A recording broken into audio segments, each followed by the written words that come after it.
कमाल का देश है साहब। पिज्जा इस देश में 30 मिनट में घर पे आता है। 30 मिनट में नहीं आया तो पैसे वापस कर देते हैं। आप पुलिस वालों को बुला के देखिए।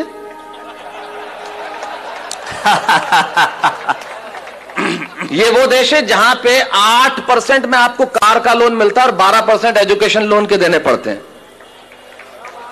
वाह वाह वाह वाह। कभी सलमान के बालों तो कभी कैटरीना के गालों पे मर गए। आज इस अवसर पे इससे बढ़िया पंक्तियां मुझे याद नहीं आती।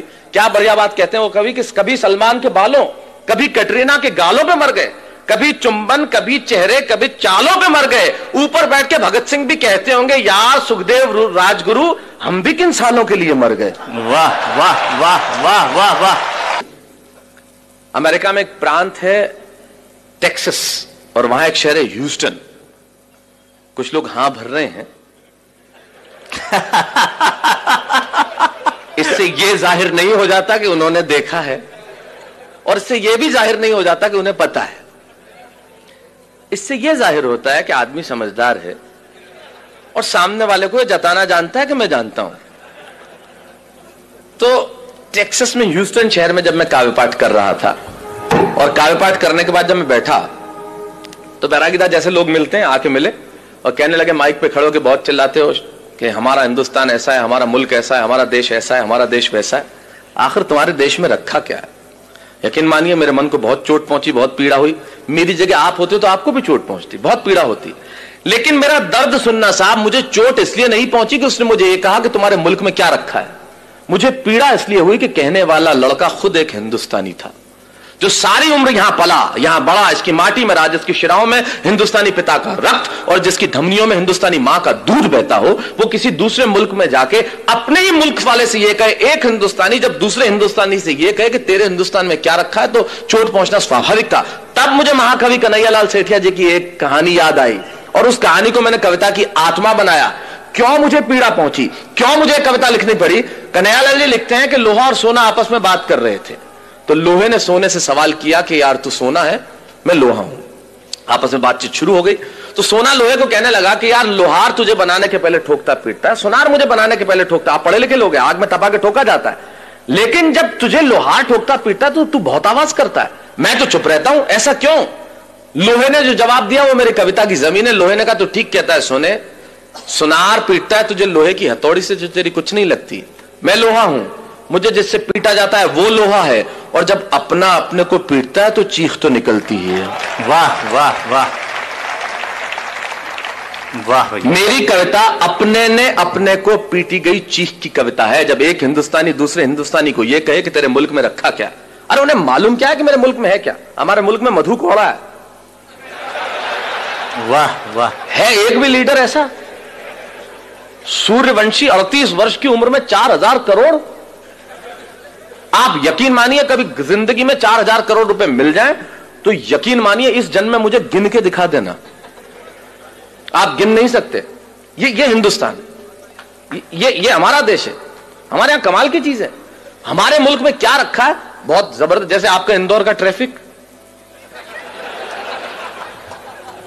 मैं अभी एयरपोर्ट से आ रहा, राजवाड़ा के आगे मेरी कार के आगे आदमी हाथ साइकिल पे यूं किया फिर यूं कर दिया। मैंने कहा इसका क्या मतलब? बोले पहले मुड़ना था फिर कैंसिल कर दिया।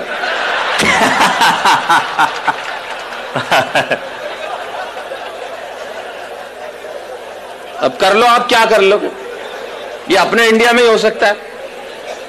कार में आगे एक औरत हाथ निकाले भी, मैंने कहा इसको मुड़ना होगा, आधे घंटे तक मुड़ी नहीं। मैंने कहा बहन जी क्या? अरे नहीं, बोले मैं तो नेल पॉलिश सुखा रही थी। ये अपने मुल्क में ही हो सकता है। तब मैं बताता हूं मेरे मुल्क में है क्या। दो दृश्य करता हूं पैदा।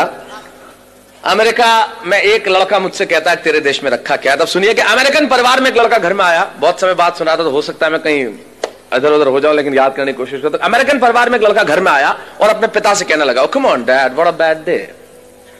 कम ऑन डैड। अमेरिकन परिवार में एक लड़का घर में आया और अपने पिता से कहने लगा, come on dad, what a bad day, I just want to change my girlfriend. ये बेटा बाप से बात कर रहा है। Come on dad, what a bad day, I just want to change my girlfriend। अब मैंने तुरंत ये शब्द सुना और मेरे कान खड़े हुए। मैंने कहा सुनो, काम की बात चल रही है। मैं रेगिस्तान का निवासी, वैसे ही सूखाग्रस्त इलाका, तो ऐसे शब्द सुनने में बड़ा अच्छा लगता है। Come on, Dad, what a bad day. I just want to change my girlfriend. पिता बोले, okay, okay, don't get tense. Just think she was a nonsense and change it.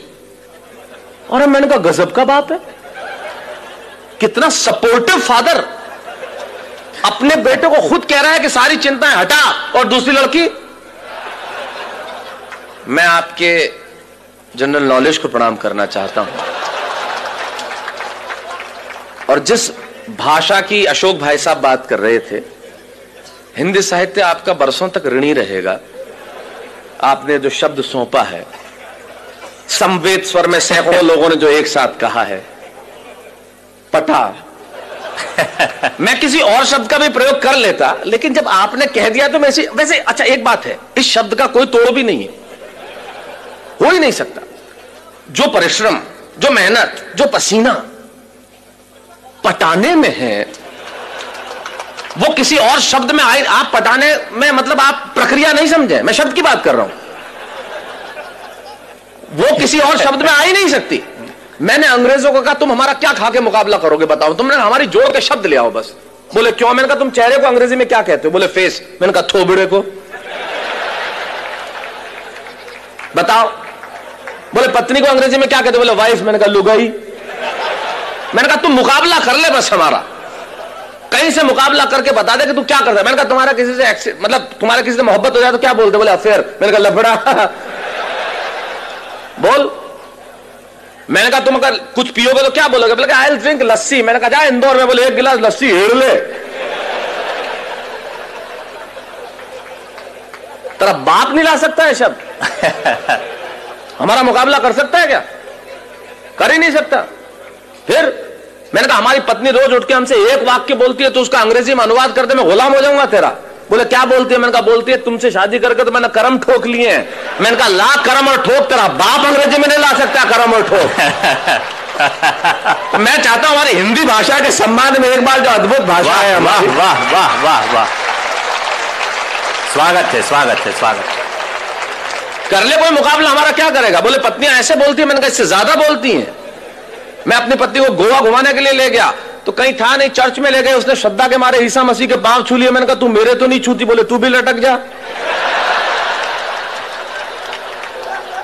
मैंने कहा, तू तो अनुवाद करके बता दे इसका। हमारी ट्रकों के पीछे लिखा रहता है, ट्रक नहीं है मेरे जिगर का फूल है, और माल उतना ही भरूंगा जितना गवर्नमेंट का रूल है। मैंने कहा, कर जिगर के फूल का ट्रांसलेशन, क्या लिखेगा? Flower of liver. और मैंने कहा, तुम्हारी भाषा का जो हम इस्तेमाल करते हैं वो तो किसी का बाप नहीं कर सकता। मैंने कहा, इंदौर, मैं इंदौर इतना आता हूं कि मैं तो लगभग, इंदौर मेरा बहुत प्रिय शहर है, और मैं बता दूं मुझे इतना मजा आता है, यहां की भाषा कमाल की है साहब। मेरा एक मित्र अपने ही मित्र के घर गया तो उधर से निकला वापस, मतलब किधर गए? बोले यार मैं इधर से निकल रहा था, मैंने सोचा तुम तो कहीं बाहर गए हुए, तो सोचा भाभी जी को टच करता चलूं।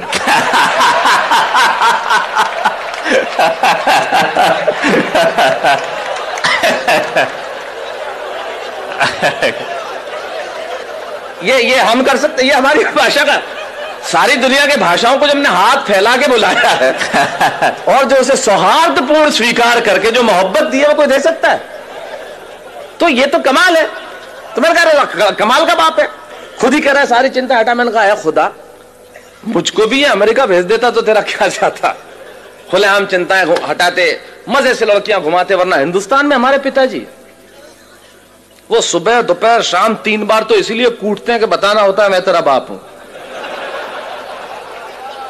ये इंडियन बाप इस मामले में बहुत जालिम होता है, उसे सिर्फ कूटने का बहाना चाहिए। घर में निकर पहन के क्यों बैठा है? कूट दिया। पैंट पहन के बैठा है, फिर ठोक दिया। नई पैंट, कुछ नहीं पहना तो ठोकना ही था फिर तो। तब हमारे मुझे सुरेंद्र जी याद आते हैं, वो बहुत बढ़िया बात कहते हैं। सुरेंद्र जी कहते हैं कि जितने एनआरआई, मतलब अमेरिका में आपको मालूम है, बच्चों को अगर आप पीट दो तो 911 पे कॉल करके तुरंत पुलिस।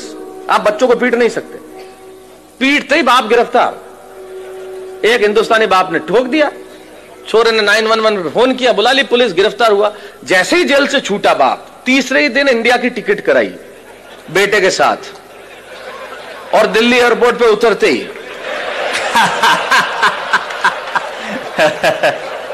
नहीं, इससे यह जाहिर नहीं होता कि, इससे यह जाहिर होता है कि एनआरआई हर साल इंडिया आते क्यों। वाह वाह वाह। तो मैंने कहा यार खुदा मुझको भी अमेरिका भेज देता तो तेरा क्या जाता। ये देखिए अलग किस्म की देशभक्ति है जो मैं प्रस्तुत कर रहा हूं। मैं आया था जब अशोक जी एक बहुत बढ़िया बात कर रहे थे कि वीर रस के कवियों ने एक इंच जमीन भी नहीं छोड़ी जहां पे झंडा नहीं गाड़ा। उनकी देशभक्ति थोड़े अलग किस्म की होती है। अच्छा, वो झंडा गड़ता पाकिस्तान पे ही है, चाहे वो रावलपिंडी हो, चाहे लाहौर हो, चाहे कराची हो। मैंने कहा आजकल चाइना बहुत बदमाशी कर रहा है, उधर क्यों नहीं गाड़ते? तो यार उधर के बोले शहरों के नाम ही याद नहीं है, गाड़े तो गाड़े का। बढ़िया है, बढ़िया है। वाह वाह वाह। अच्छा, एक आध शहर का नाम याद हो गया तो उसमें तालियां नहीं बजती। बोले अब के तिरंगा फहराएंगे हम गोंगजाऊ पे। तो गोंगजाऊ वो मजा नहीं देता ना जो लाहौर देता है। तो ये अलग किस्म की देशभक्ति। तो मैंने कहा खुदा मुझको भी अमेरिका भेज देता तो तेरा क्या जाता। खुलेआम मजे से लड़कियां घुमाते, मजे से इधर उधर घुमाते। वरना हिंदुस्तान में हमारे पिताजी, उन्हें तो भगवान बचाए साहब, मुझे भी अमेरिका भेज देता तो मजे से जिंदगी की रंगीनी उठा। अच्छा, दूसरे अमेरिकन परिवार का और भी दमदार एक लड़की आई और अपने माँ से कहने लगी, come on mom, I just want to live with that guy whom I'm living with for 2 years. मैंने तुरंत अनुवाद किया। मैंने कहा ये कह रही है कि उस लड़के के साथ नहीं रहूंगी जिसके साथ 2 साल से रह रही थी अकेली, वो भी बिना शादी के। 6 फुट का छोरा, नहीं कोई सहेली। अपने यहां तो पिक्चर में ऐसे डायलॉग आ जाए तो लाइट चली जाती है। और ये देश कितना एडवांस है, हम इनसे कितना पीछे, कितना नीचे। मुझे भी अमेरिका आ जाना चाहिए और जिंदगी के मजे उठाना चाहिए। अब यहां से वो बात शुरू करता हूं जिसके लिए कविता लिखी। मुझे भी अमेरिका आ जाना चाहिए और जिंदगी के मजे उठाना चाहिए। ये बात मैंने वहां रहने वाले एक बुजुर्ग जोड़े को बताई तो उन्होंने बहुत धीरे से मेरा कंधा थपथपाया। ये बात कि मुझे भी अमेरिका आ जाना चाहिए और जिंदगी के मजे उठाना चाहिए, ये बात मैंने वहां एक रहने वाले बुजुर्ग जोड़े को सुनाया तो उन्होंने बहुत धीरे से मेरा कंधा थपथपाया और कहने लगे, बेटा ये बातें, ये रोशनी, ये चमक, ये दमक लगती बहुत सच्ची हैं और लगती भी खूब अच्छी हैं। अरे तुम्हें क्या मालूम, ऊपर से हंसते हम भीतर कितना पिसते हैं, इन आंखों से आंसू रिसते हैं। अरे तुम्हारे मुल्क में और कुछ नहीं होगा पर वहां सच्चे रिश्ते हैं। वाह वाह वाह वाह, बहुत अच्छा, बहुत अच्छा। तुम्हारे मुल्क में वहां कुछ नहीं होगा पर ये रिश्ते हमारे मुल्क में ही हो सकते हैं मित्रों, ये रिश्ते हमारे मुल्क में ही हो सकते हैं। ये जो सम्मान की परंपरा बची है वो इसी देश में बाकी रह गई है। तब कहता हूं कि तुम्हारे मुल्क में और कुछ नहीं होगा पर वहां सच्चे रिश्ते हैं। अरे वहां बेटा शाम तक घर नहीं लौटे तो पिता को खाना नहीं भाता। और अगली पंक्ति में बात कितनी छोटी लेकिन तर्क कितना बड़ा कि वहां बेटा शाम तक घर नहीं लौटे तो पिता को खाना नहीं भाता। और इतनी तमीज तो है कि छोटा छिप जाएगा लेकिन बड़े के सामने सिगरेट नहीं पी पाता। इतनी तमीज तो है कि छोटा छिप जाएगा लेकिन बड़े के सामने सिगरेट नहीं पी पाता। और बहन जब विदा होती है ना तो आंखों में आंसू सच्चे होते हैं और घर घर में पांव छूने वाले छोटे बच्चे होते हैं। मित्रों यकीन मानिए एक बात इन कवियों की उपस्थिति में कहना चाहता हूं, जो चीज हमारे पास है शायद उसके होने का एहसास हमारे पास नहीं है। मैं सिर्फ एहसास कराने के लिए आया हूं कि हमारे पास क्या है जो दुनिया के पास हो नहीं सकता। पूरी दुनिया के ग्लोब पे छोटे बड़े मिला के लगभग 183 देश हैं। छोटे बड़े कर लेंगे जो यूएन के सदस्य नहीं है तो 200-203 देश हैं। बैरागीदा अशोक जी जिनकी कविताएं सारी दुनिया में गूंजी है, एक कवि होने के नाते, एक अभिनेता होने के नाते सारी दुनिया में जाता हूं और सारी दुनिया के देखने के बाद इनकी उपस्थिति में एक बात दावे से कहता हूं, पूरी दुनिया के ग्लोब पे होंगे 203 देश साहब, लेकिन सिर्फ एक देश ऐसा है जहां बच्चे माँ बाप के पांव छूते हैं, वो देश हिंदुस्तान है, दूसरा कोई देश नहीं है। तब कहना चाहता हूं ये इसी मुल्क में बचा है।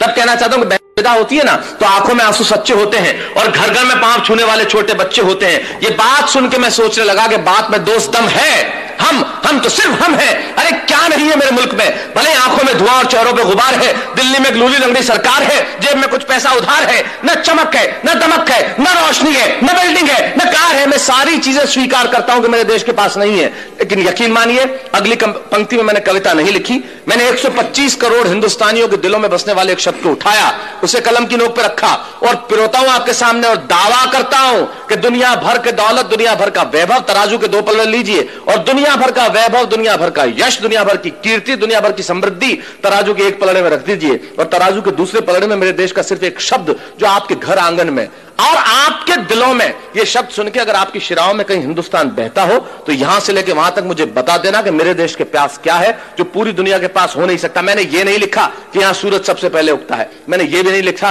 कि यहां घास की रोटी खाने वाले महाराणा प्रताप हुए, मैंने ये भी नहीं लिखा कि सिकंदर के सेनापति अपनी बेटी की डोली यहां दे जाते हैं, मैंने ये भी नहीं लिखा कि यहां पन्ना धाय स्वामी भक्ति में बेटा कटवा देती है, मैंने ये नहीं लिखा कि हाड़ी रानी शीश काट के थाली में रख देती है, मैंने ये कुछ नहीं लिखा क्योंकि ये सच हम जानते हैं। मैं तो सिर्फ एक पंक्ति कहता हूं, एक